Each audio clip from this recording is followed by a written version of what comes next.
میں نے گزشتہ جمعہ بھی بات کی تھی، جب مسجد اقصیٰ کے لیے گئے حضرت عمر، سپہ سالار نے کہا جو مسلمانوں کی فوج کا تھا، امیر المومنین یہ آپ کی قمیص پر 14 ٹاکیاں لگی ہوئی ہیں، نظر آ رہی ہیں، یہ پگڑی یہ بھی پھٹی ہوئی ہے، جوتے ہیں تو یہ پھٹے ہوئے ہیں۔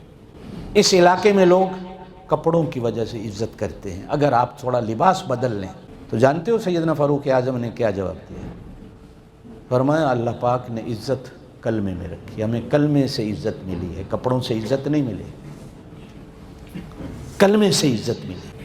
مسجد اقصیٰ اللہ نے دینی ہے تو انہی کپڑوں میں دے دے، اچھے کپڑوں میں رکھی ہے، کوئی ضرورت۔ جب وہاں پہنچے تو اگلے کتابیں لے کے کھڑے ہیں کہ ان کی کتابوں میں تورات و انجیل کے اندر بھی لکھا ہوا تھا ایک بندہ آئے گا ایسے پھٹے ہوئے کپڑے ہوں گے، اس سے لڑنا نہیں، لڑائی لڑو گے تو مر جاؤ گے، چابیاں اس کی ہتھیلی پہ رکھ دیں۔ اب وہ سارے اسے دیکھ رہے ہیں جو اونٹنی پہ بیٹھا ہے، چونکہ نمبر میں اس کی باری سواری کی آ گئی، سیدنا فاروق اعظم کی باری مہار پکڑنے کی آ گئی۔ وہ دیکھتے ہیں، ادھر کتابیں دیکھتے ہیں، ادھر اس کو کہتے ہیں یہ وہ چہرہ تو نہیں، یہ وہ لباس بھی نہیں۔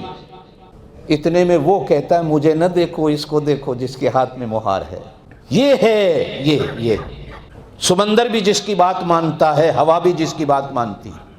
جب دیکھا کہا بابا یہ مسجد اقصیٰ ہے، یہ چابیاں لے لو، یہ تمہاری۔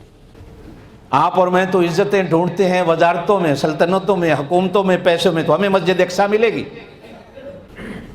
ساری دنیا میں مسلمان، میں بھی آپ بھی، ٹرمپ کے اس فیصلے کی مذمت کرتے ہیں، اس لیے کہ مسجد اقصیٰ جب سے بنی اور جب تک زمین پہ ہے وہ مسلمان کی، کہو بے شک، نہ اسے یہودی لے سکتا نہ اسے عیسائی لے سکتا، یہ مسلمان کی۔ آج بھی وہ پتھر وہاں بڑا ہے، آج بھی وہ پتھر ہے، شب معراج جس پتھر کے ساتھ جبریل نے حضور کی براق کو باندھا تھا، آج بھی وہ جگہ موجود ہے جہاں سے میرے پاک نبی کے لیے آسمانوں پہ جانے کی سواری لائی گئی، جس کو رف رف کہا جاتا ہے۔ آج بھی مسلمانوں کی اس دھرتی پر عظیم مساجد میں مسجد حرام اور مسجد نبوی کے بعد اگر کسی مسجد کو شمار کیا جاتا ہے تو وہ مسجد اقصیٰ ہے۔ چوتھا درجہ مسجد قباء کو ملتا ہے، یہ 3 درجے، تیسرے درجے میں تو مسجد اقصیٰ ہے، وہ سارے نبیوں کا قبلہ رہا، حتیٰ کہ میرے پاک نبی صلی اللہ علیہ وسلم نے بھی ادھر منہ کر کے نماز پڑھی۔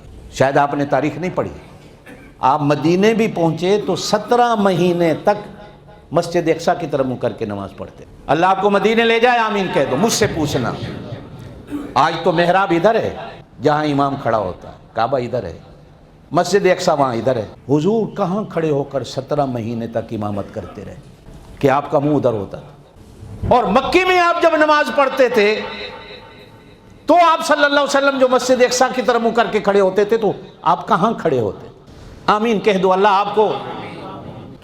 لیکن اب میں کروں کیا، کہوں کیا، ہم تو وہ بدبخت ہیں قوم، ہم تو علماء کی بھی شلواریں اتار دیتے، جن کے ساتھ حج اور عمرے پہ جاتے ہیں، یہاں آ کر جو ہم لوگ کرتے ہیں، اللہ کی پناہ، ہم نے تو اس دن سے توبہ کر دی کہ یہ قوم ایسے ہی رہ جائے تو اچھا ہے۔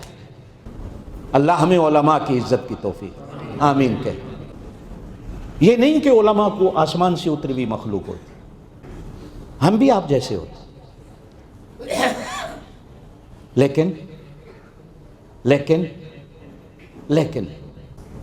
چمن میں جانے سے پہلے کبھی کبھی صرف کانٹوں پہ نظر نہ ڈالو، کبھی پھولوں پر نظر ڈالنے کے ساتھ ساتھ کانٹوں پہ بھی نظر ڈالتے ہو، اور کانٹوں پہ زیادہ نظر نہ ڈالو، کبھی پھولوں پہ بھی نظر ڈالو۔ یار ہم نے کوئی کام بھی کیا ہے،